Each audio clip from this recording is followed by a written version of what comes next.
2 Samuel chapter 16. When David had gone a little beyond the summit of the Mount of Olives, Ziba, the servant of Mephibosheth, was waiting there for him. He had 2 donkeys loaded with 200 loaves of bread, 100 clusters of raisins, 100 bunches of summer fruit, and a wineskin full of wine. "What are these for?" the king asked Ziba. Ziba replied, "The donkeys are for the king's people to ride on, and the bread and summer fruit are for the young men to eat. The wine is for those who become exhausted in the wilderness." "And where is Mephibosheth, Saul's grandson?" the king asked him. "He stayed in Jerusalem," Ziba replied. "He said, 'Today I will get back the kingdom of my grandfather Saul.'" "In that case," the king told Ziba, "I give you everything Mephibosheth owns." "I bow before you," Ziba replied. "May I always be pleasing to you, my lord the king." As King David came to Bahurim, a man came out of the village cursing them. It was Shimei, son of Gera, from the same clan as Saul's family. He threw stones at the king and the king's officers and all the mighty warriors who surrounded him. "Get out of here, you murderer, you scoundrel!" he shouted at David. "The Lord is paying you back for all the bloodshed in Saul's clan. You stole his throne, and now the Lord has given it to your son Absalom. At last you will taste some of your own medicine, for you are a murderer." "Why should this dead dog curse my lord the king?" Abishai, son of Zeruiah, demanded. "Let me go over and cut off his head." "No," the king said. "Who asked your opinion, you sons of Zeruiah? If the Lord has told him to curse me, who are you to stop him?" Then David said to Abishai and to all his servants, "My own son is trying to kill me. Doesn't this relative of Saul have even more reason to do so? Leave him alone and let him curse, for the Lord has told him to do it. And perhaps the Lord will see that I am being wronged and will bless me because of these curses today." So David and his men continued down the road, and Shimei kept pace with them on a nearby hillside, cursing and throwing stones and dirt at David. The king and all who were with him grew weary along the way, so they rested when they reached the Jordan River. Meanwhile, Absalom and all the army of Israel arrived at Jerusalem, accompanied by Ahithophel. When David's friend Hushai, the Archite, arrived, he went immediately to see Absalom. "Long live the king!" he exclaimed. "Long live the king!" "Is this the way you treat your friend David?" Absalom asked him. "Why aren't you with him?" "I'm here because I belong to the man who is chosen by the Lord and by all the men of Israel," Hushai replied. "And anyway, why shouldn't I serve you? Just as I was your father's advisor, now I will be your advisor." Then Absalom turned to Ahithophel and asked him, "What should I do next?" Ahithophel told him, "Go and sleep with your father's concubines, for he has left them here to look after the palace. Then all Israel will know that you have insulted your father beyond hope of reconciliation, and they will throw their support to you." So they set up a tent on the palace roof where everyone could see it, and Absalom went in and had sex with his father's concubines. Absalom followed Ahithophel's advice, just as David had done, for every word Ahithophel spoke seemed as wise as though it had come directly from the mouth of God. 2 Samuel chapter 17. Now Ahithophel urged Absalom, "Let me choose 12,000 men to start out after David tonight. I will catch up with him while he is weary and discouraged. He and his troops will panic, and everyone will run away. Then I will kill only the king, and I will bring all the people back to you as a bride returns to her husband. After all, it is only one man's life that you seek. Then you will be at peace with all the people." This plan seemed good to Absalom and to all the elders of Israel. But then Absalom said, "Bring in Hushai the Archite. Let's see what he thinks about this." When Hushai arrived, Absalom told him what Ahithophel had said. Then he asked, "What is your opinion? Should we follow Ahithophel's advice? If not, what do you suggest?"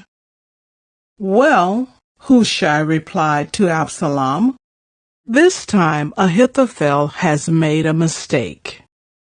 You know your father and his men. They are mighty warriors. Right now, they are as enraged as a mother bear who has been robbed of her cubs. And remember that your father is an experienced man of war. He won't be spending the night among the troops. He has probably already hidden in some pit or cave. And when he comes out and attacks, and a few of your men fall, there will be panic among your troops, and the word will spread that Absalom's men are being slaughtered.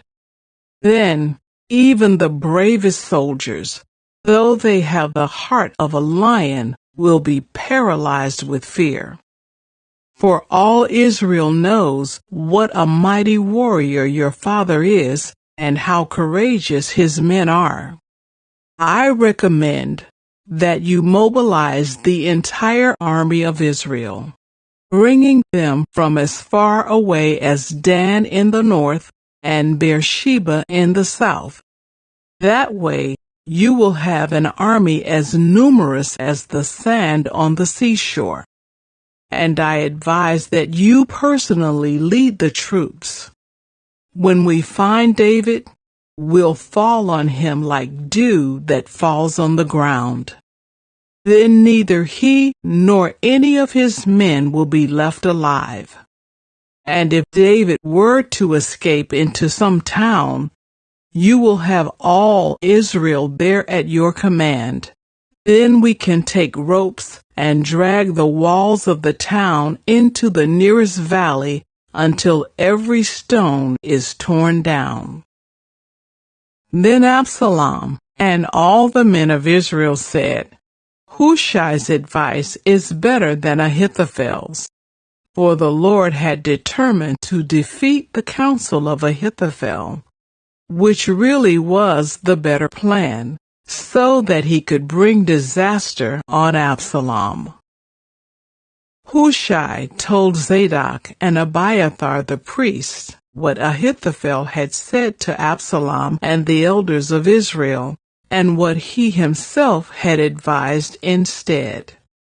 "Quick," he told them, "find David and urge him not to stay at the shallows of the Jordan River tonight.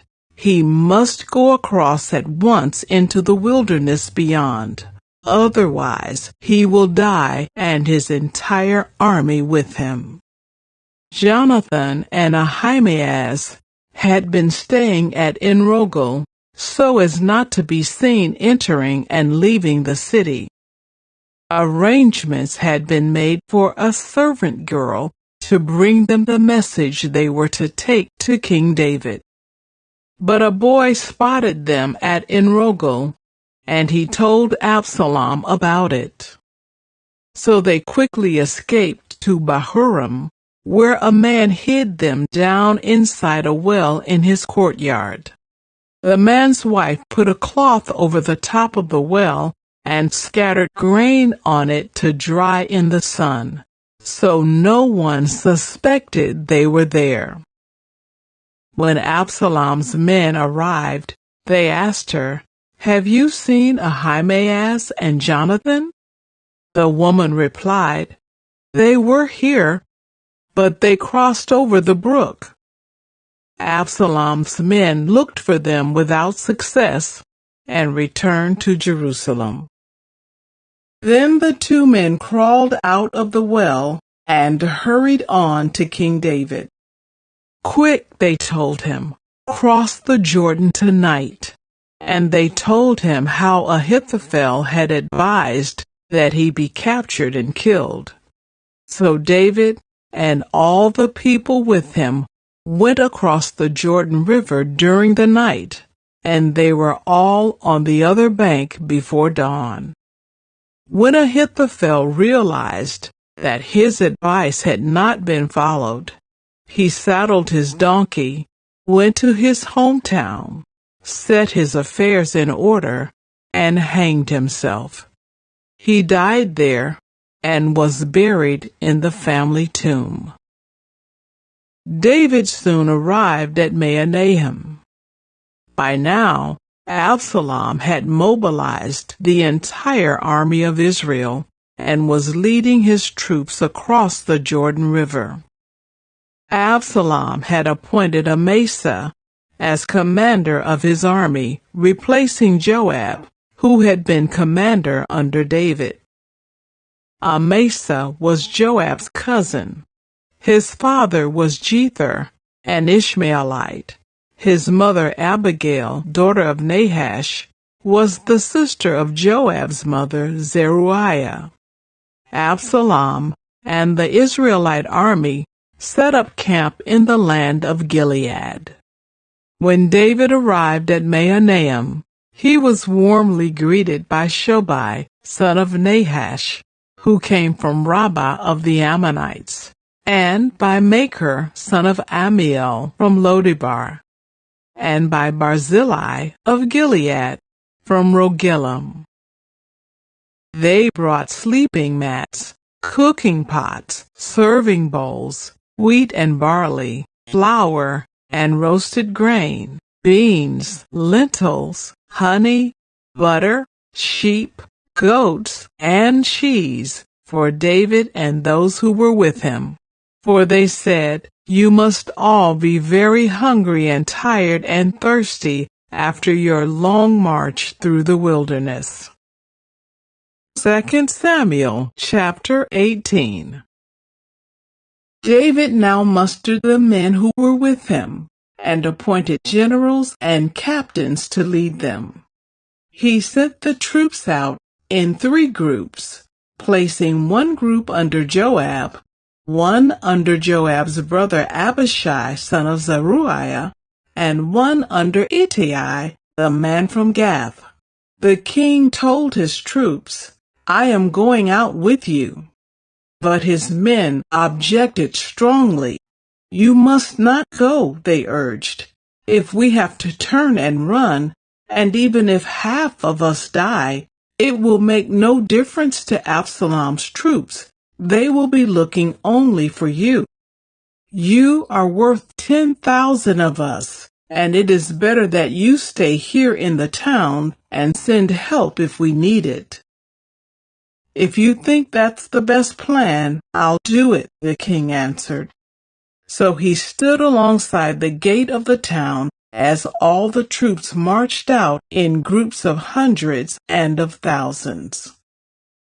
And the king gave this command to Joab, Abishai, and Ittai, "For my sake, "Deal gently with young Absalom." And all the troops heard the king give this order to his commanders. So the battle began in the forest of Ephraim, and the Israelite troops were beaten back by David's men. There was a great slaughter that day, and 20,000 men laid down their lives. The battle raged all across the countryside, and more men died because of the forest than were killed by the sword. During the battle, Absalom happened to come upon some of David's men. He tried to escape on his mule, but as he rode beneath the thick branches of a great tree, his hair got caught in the tree. His mule kept going and left him dangling in the air. One of David's men saw what had happened and told Joab, "I saw Absalom dangling from a great tree." "What?" Joab demanded. "You saw him there and didn't kill him? I would have rewarded you with 10 pieces of silver and a hero's belt." "I would not kill the king's son for even 1,000 pieces of silver," the man replied to Joab. "We all heard the king say to you and Abishai and Ittai, 'For my sake, please spare young Absalom.' And if I had betrayed the king by killing his son, and the king would certainly find out who did it, you yourself would be the first to abandon me." "Enough of this nonsense," Joab said.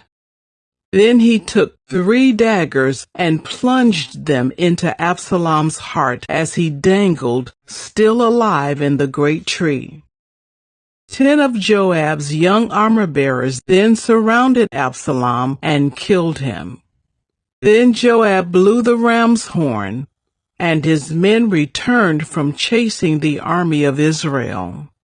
They threw Absalom's body into a deep pit in the forest and piled a great heap of stones over it, and all Israel fled to their homes.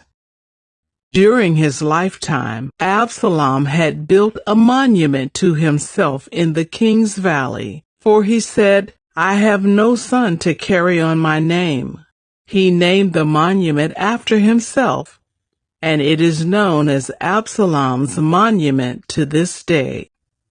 Then Zadok's son Ahimaaz said, "Let me run to the king with the good news that the Lord has rescued him from his enemies." "No," Joab told him, "it wouldn't be good news to the king that his son is dead. You can be my messenger another time, but not today." Then Joab said to a man from Ethiopia, "Go tell the king what you have seen." The man bowed and ran off. But Ahimaaz continued to plead with Joab, "Whatever happens, please let me go too." "Why should you go, my son?" Joab replied. "There will be no reward for your news." "Yes, but let me go anyway," he begged. Joab finally said, "All right, go ahead."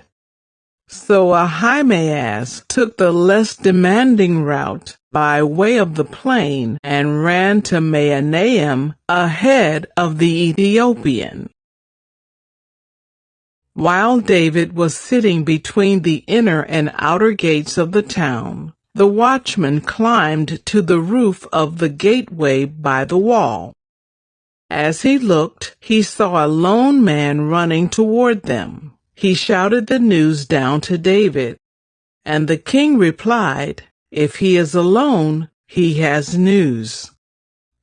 As the messenger came closer, the watchman saw another man running toward them. He shouted down, "Here comes another one." The king replied, "He also will have news." "The first man runs like Ahimaaz, son of Zadok," the watchman said. "He is a good man, and comes with good news," the king replied. Then Ahimaaz cried out to the king, "Everything is all right." He bowed before the king with his face to the ground and said, "Praise to the Lord your God, who has handed over the rebels who dared to stand against my lord the king." "What about young Absalom?" the king demanded. "Is he all right?" Ahimaaz replied, "When Joab told me to come, there was a lot of commotion, but I didn't know what was happening." "Wait here," the king told him. So Ahimaaz stepped aside. Then the man from Ethiopia arrived and said, "I have good news for my lord the king. Today the Lord has rescued you from all those who rebelled against you."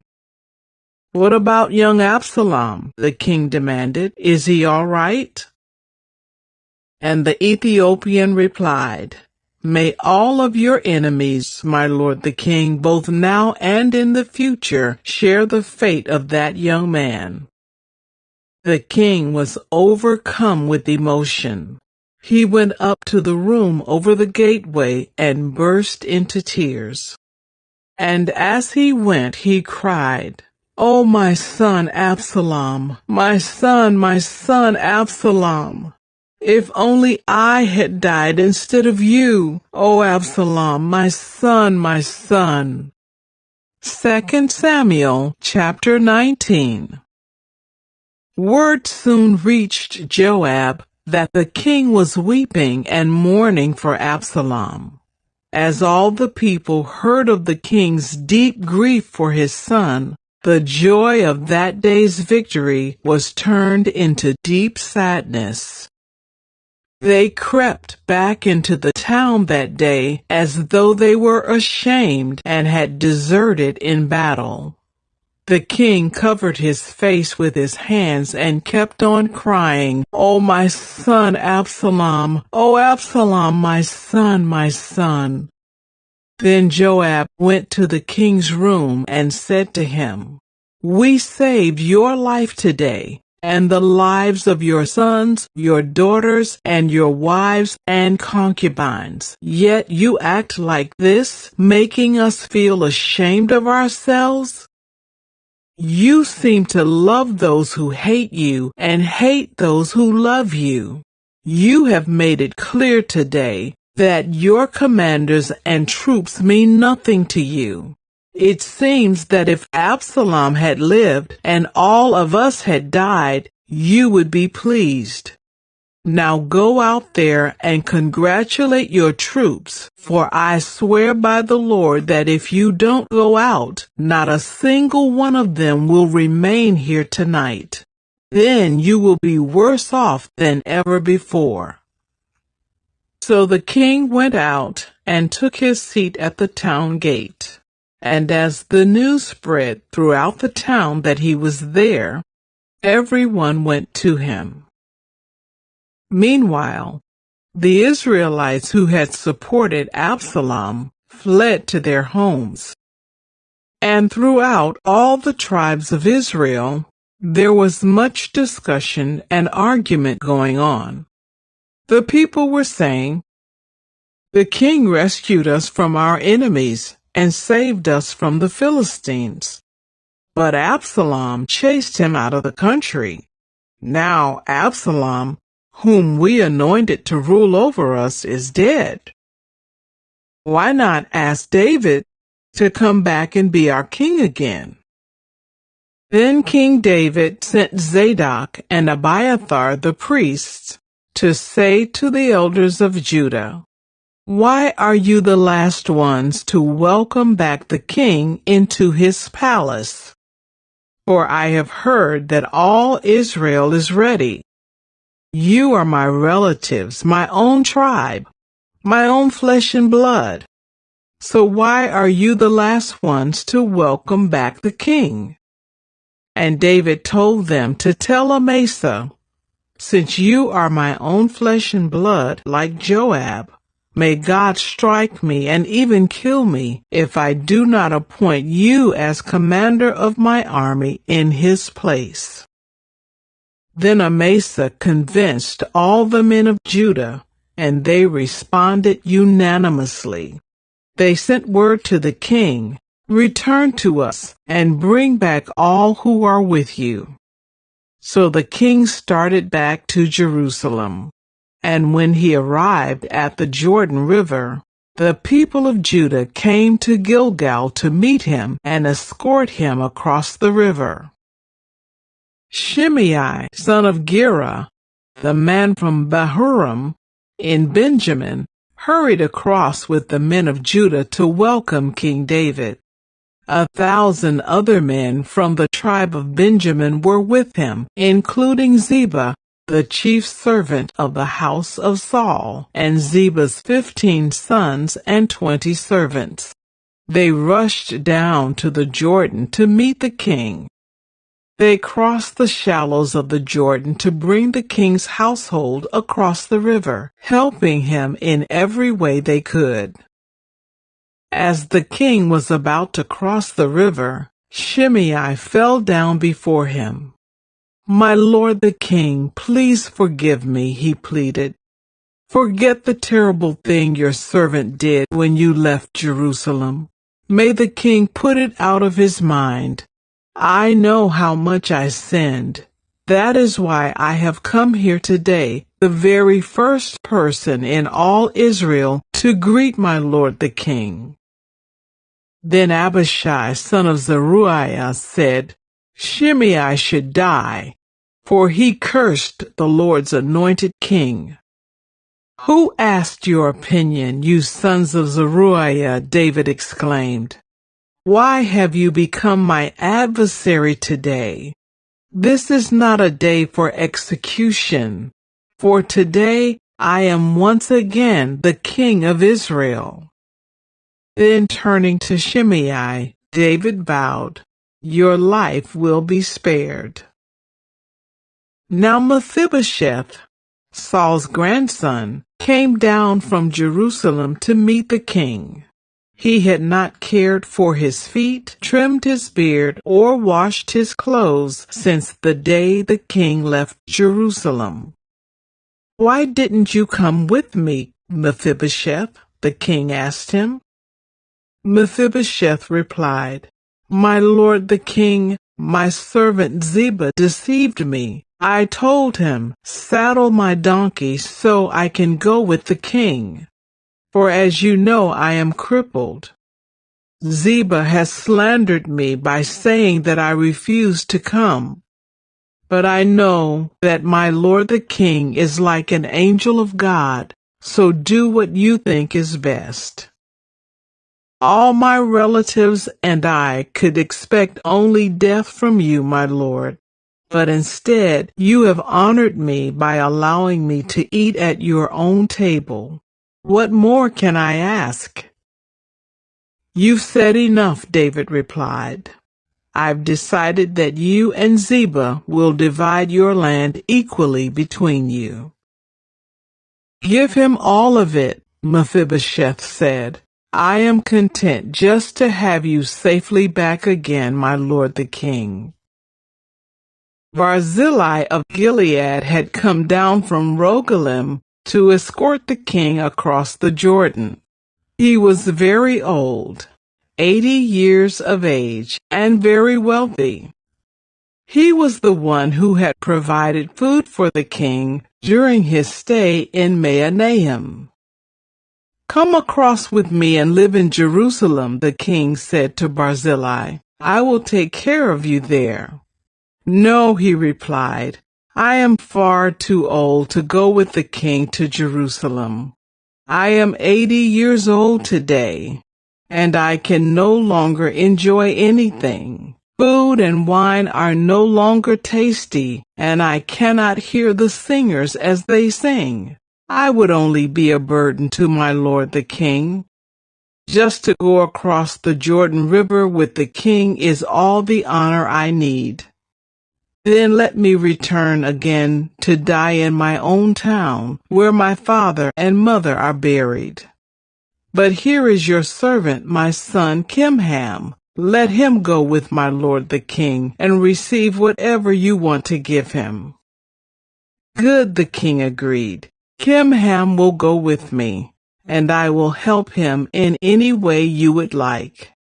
And I will do for you anything you want." So all the people crossed the Jordan with the king. After David had blessed Barzillai and kissed him, Barzillai returned to his own home. The king then crossed over to Gilgal, taking Kimham with him. All the troops of Judah and half the troops of Israel escorted the king on his way. But all the men of Israel complained to the king, "The men of Judah stole the king and didn't give us the honor of helping take you, your household, and all your men across the Jordan." The men of Judah replied, "The king is one of our own kinsmen. Why should this make you angry? We haven't eaten any of the king's food or received any special favors." "But there are 10 tribes in Israel," the others replied, "so we have 10 times as much right to the king as you do. What right do you have to treat us with such contempt? Weren't we the first to speak of bringing him back to be our king again?" The argument continued back and forth, and the men of Judah spoke even more harshly than the men of Israel. 2 Samuel chapter 20. There happened to be a troublemaker there named Sheba, son of Bichri, a man from the tribe of Benjamin. Sheba blew a ram's horn and began to chant, "Down with the dynasty of David! We have no interest in the son of Jesse.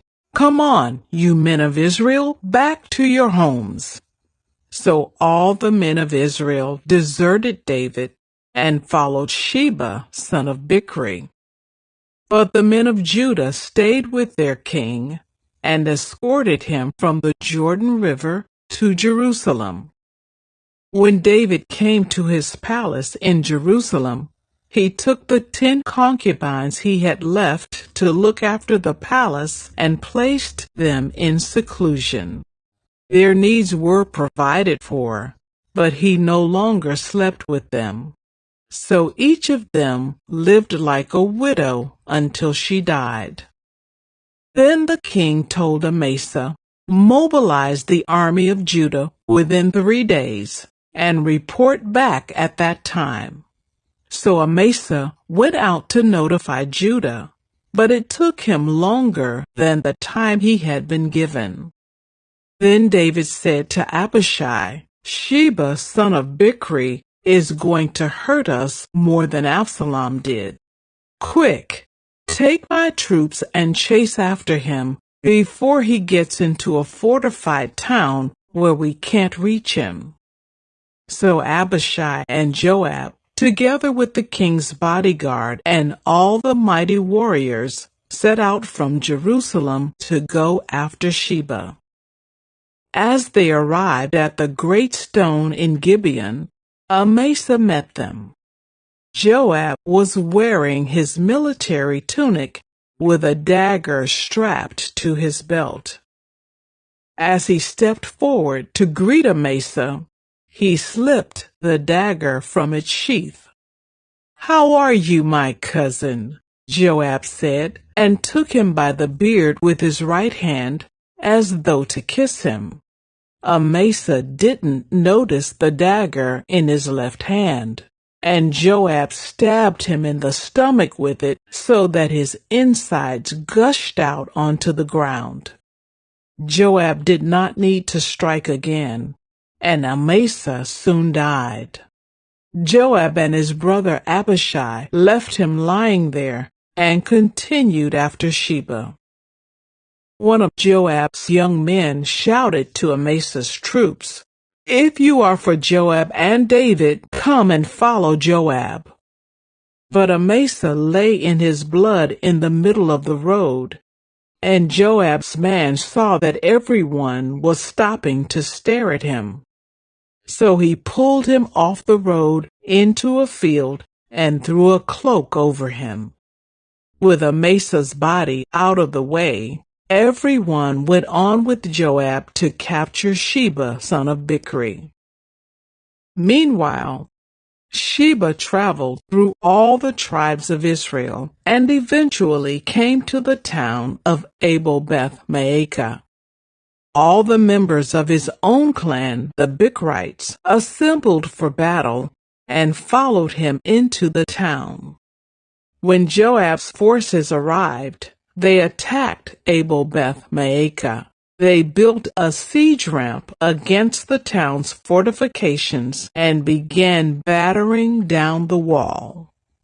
But a wise woman in the town called out to Joab, "Listen to me, Joab. Come over here so I can talk to you."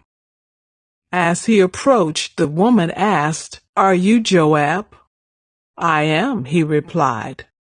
So she said, "Listen carefully to your servant." "I'm listening," he said. Then she continued, "There used to be a saying, if you want to settle an argument, ask advice at the town of Abel. I am one who is peace-loving and faithful in Israel, but you are destroying an important town in Israel. Why do you want to devour what belongs to the Lord?" And Joab replied, "Believe me, I don't want to devour or destroy your town. That's not my purpose. All I want is a man named Sheba, son of Bichri, from the hill country of Ephraim, who has revolted against King David. If you hand over this one man to me, I will leave the town in peace." "All right," the woman replied. "We will throw his head over the wall to you." Then the woman went to all the people with her wise advice, and they cut off Sheba's head and threw it out to Joab. So he blew the ram's horn and called his troops back from the attack. They all returned to their homes, and Joab returned to the king at Jerusalem. Now Joab was the commander of the army of Israel. Benaiah, son of Jehoiada, was captain of the king's bodyguard. Adoniram was in charge of forced labor. Jehoshaphat, son of Ahilud, was the royal historian. Sheva was the court secretary. Zadok and Abiathar were the priests. And Ira, a descendant of Jair, was David's personal priest.